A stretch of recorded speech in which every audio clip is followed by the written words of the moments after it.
Well, welcome back. I'm already set up, ready to go. I'm gonna be painting up this beautiful scene right here behind me. Hopefully you got a few shots of that, you can see that. So I'm doing some prelim sketches, I'm getting some thumbnail sketches drawn up, and then after that's done, I'm gonna start whacking into the painting. I don't have too much time before the sun dips out of here, so I'm gonna get cracking and get stuck into it, and let's go.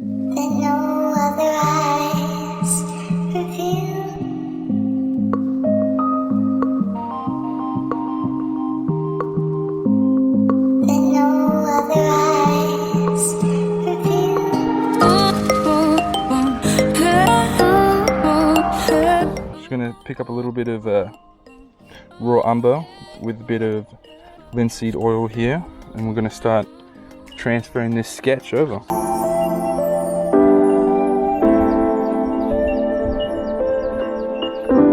Got the initial SketchUp done, got that sort of leading line with the road here off into the distance here. I've been watching a bit of Casey Bauer lately, so I'm gonna try to sort of mimic what I've been seeing him do, which is this sort of like no rules approach when it comes to painting. I'm just going to use the paintbrush itself to sort of pull colors away. I'm not going to do any sort of pre-mixing just because I want to try this out. I think it'd be a bit of fun. I've been pre-mixing my colors for years now, and but you know, Casey Bauer stuff looks great. I want to try out some of those stuff and see how it goes.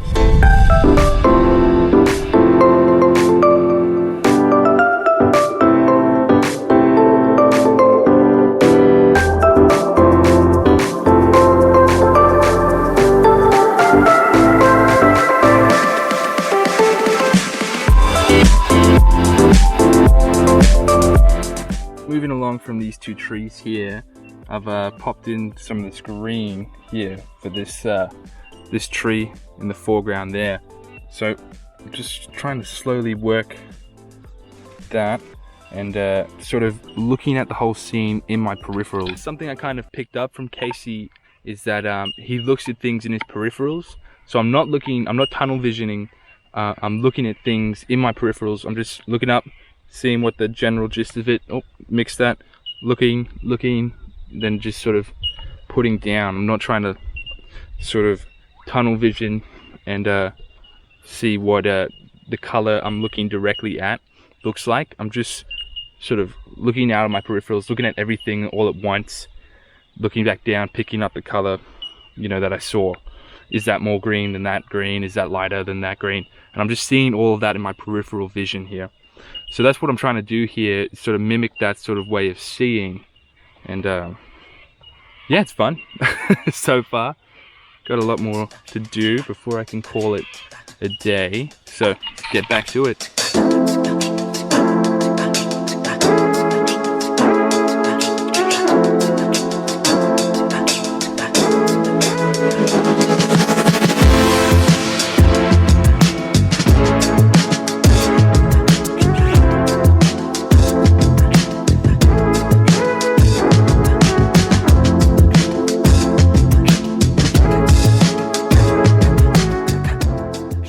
Slowly building up this foreground here. There is going to be a fence in it, so I am thinking about that as I build this. So doing this method, you can see my palette is a lot messier than what it usually would be by now. And there's a lot more spread out over the place. And I'm finding myself sort of using the same brush for a lot of things. Whether or not that's the way to go, it's just kind of how it's happened for me. There's these trees behind it which are a lot darker as well on top of that, so I'm going to try and mix some of those in. I don't know if I'm going to have time to really finish off into that distance there, but I'm going to try.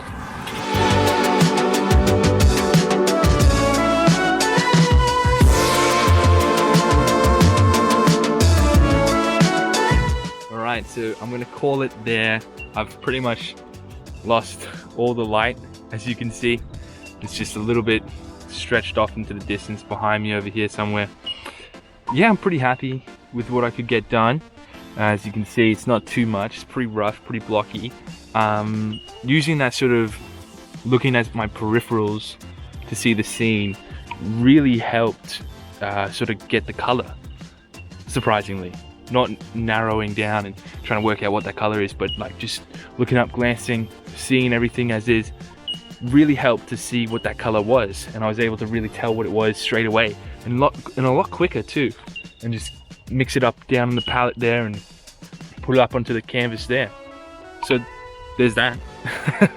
I do think that this will have to be a studio finished piece, so why don't we cut over to the studio and let's finish it off.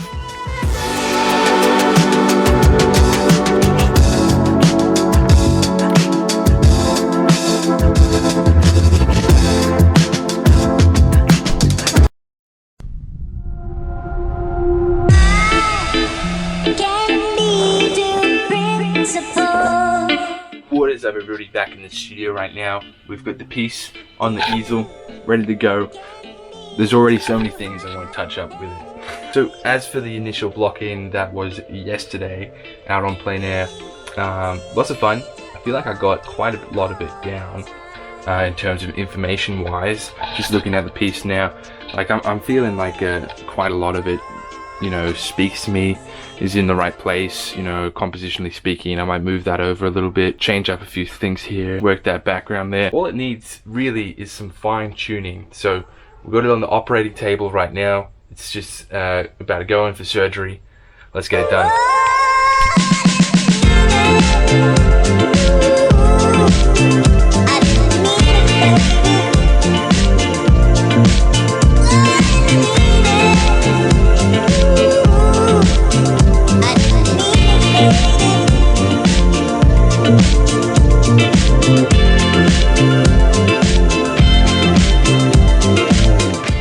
So I've been mixing up a couple of different greens here. See, I've got some darker, more lighter greens through there. I mean lighter by, I've added a bit more titanium white into these greens, and then I've sort of pushed them to the back here in this sort of area here. And then with this sort of closer green, I've sort of just saturated it up, used a lot less white in it, and sort of brought that closer to the foreground there. I'm trying to just sort of scumble in some sort of shapes of the background trees here. There's a few fences and stuff which will give it a bit more form, but essentially I don't want to overdo that area. I want to leave most of the work in this sort of area here and sort of bring that area forward and just leave that area back there.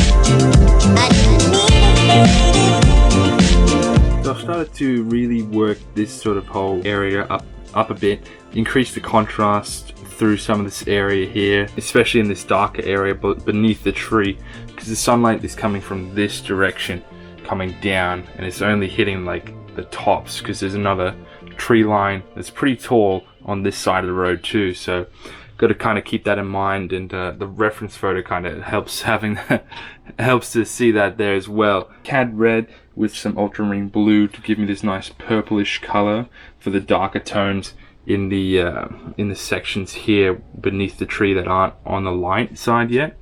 And in this tree here, I sort of just used a mix of ultramarine blue, cad yellow, and a little bit of white, and sort of mixed it back and forth between that, as well as popped a little bit of burnt umber into that as well to sort of help me get that sort of darker range in there.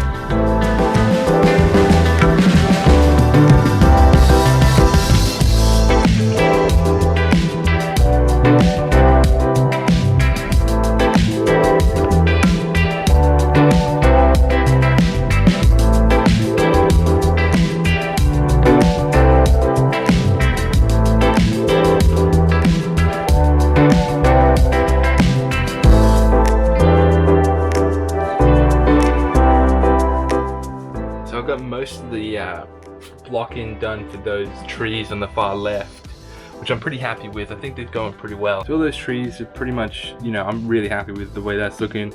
Happy with the way that sort of background's coming in there, looking great. I'm liking the sort of more dynamic range in the trees there with the movement and colors.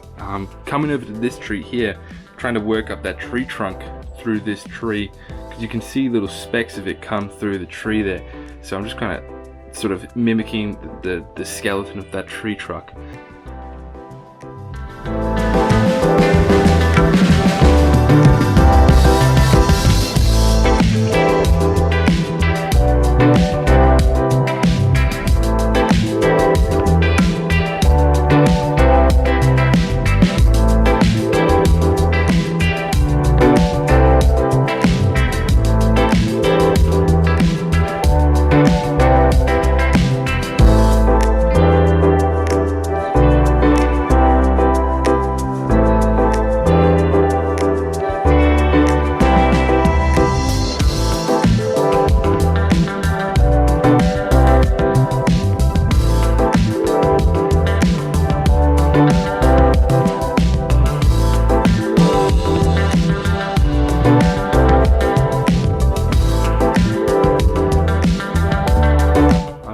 Moving on to the other tree and doing the sky sort of through it, and just sort of dabbing through the top of the tree here and making different more unique shapes through the tree, and speckling the sky through the tree a bit more down here in the lower region where it wasn't before.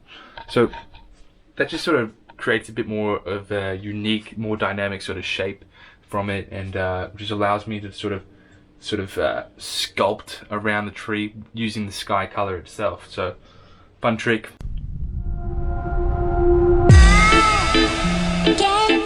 So moving over to this barn here, quite a bit of it that I want to change, especially this color. I need to make it a bit more bluey, and I want to move it slightly over to the right a little bit more.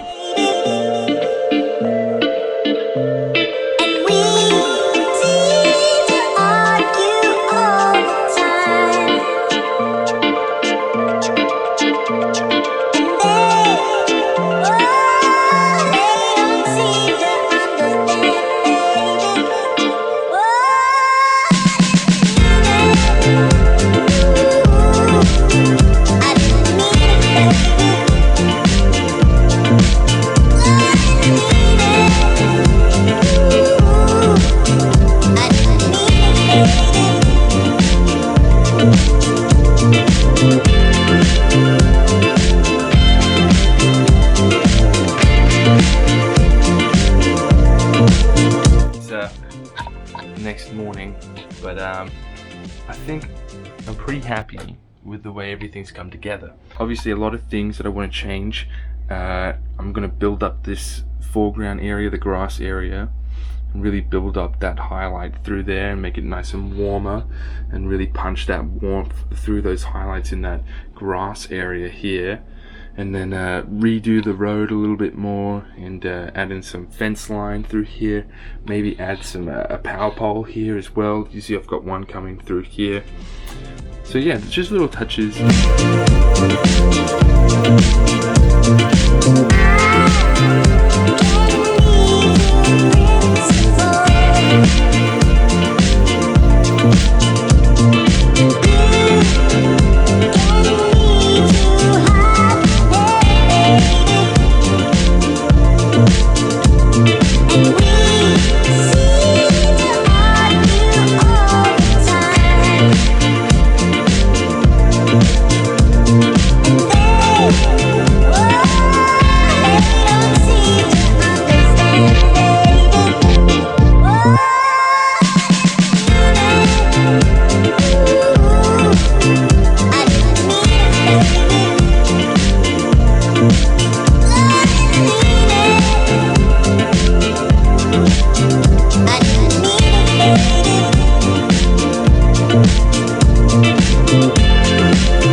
that's it. That's the finished painting. You know, I'm pretty happy with the way it's turned out. Everything's come out really well, really swell. You know, compositionally wise, I'm really happy with it. I think it's a strong composition. Nothing to complain about. Really solid plein air touch up. Quite an extensive touch up, I will say. It's quite a I didn't move anything out of the way. I kind of just built upon it. So I won't say it's like a complete remodeling, but you know, at the end of the day, you know, when a painting isn't finished, it's not finished. So you got to finish the painting. You know what I mean? So anyways, if you enjoyed this video and enjoyed this content, please consider hitting subscribe, hitting like, leaving a comment down below. Let me know what you thought about this video. If you got some feedback, suggestions, if you just like this video in general and would like to leave a nice comment, that's very much welcome as well. Another thing I can really highly recommend everybody go do right now is that they go over to my website and sign up to my newsletter. This newsletter includes reference images from the paintings that I do, as well as, you know, early access to the videos, 24-hour early access to my videos here on YouTube. So reference photos and in the future discounts on courses that I'll offer as well. So sign up to it, get the latest info, get those bonuses over on my website. Right now, newsletter sign up tab on my website, zachhampson.com. So go check that out, hit subscribe to that as well. Getting something? Am I forgetting something? I don't know if I'm forgetting anything. Anyways, enjoy your day, enjoy your weekend, enjoy your week, whatever day I happen to upload this video on. Enjoy yourself and get out there and get painting. Catch you in the next video.